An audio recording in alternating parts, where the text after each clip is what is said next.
Michael, what are your views about the nationalism, the Norwegian way, the Swedish way? What is it exactly that we're trying to protect? You were saying something like that.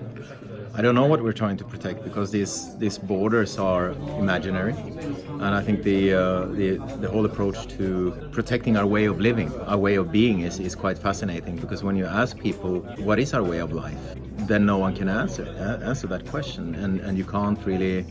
Where do you buy it? So there's nothing to buy. I think this is nationalism, protectionism. It's basically fear for the unknown. But the government's needed in order to collect taxes.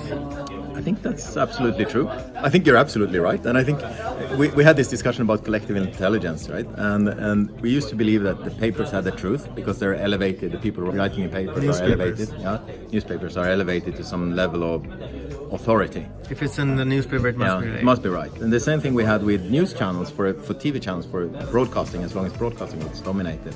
And this was completely disassimilated with internet. And Trump proved that in his first campaign that if you play this right, then mass media is not going to be able to control the collective intelligence, our understanding of the world.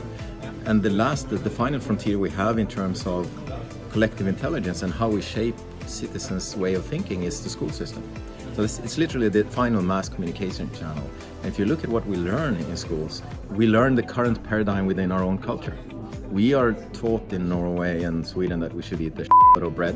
Why? Because we have farms who grow corns and crops everywhere, and we have our health pyramid and food pyramid, which is definitely a reflection of the assets that we have in our society. Not really what reflects the health. Not really, no.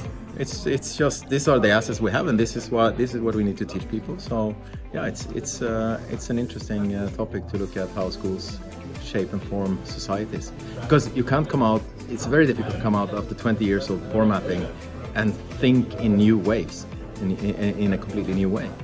Now, I told my kids that they should, I'll pay for their higher education under two premises.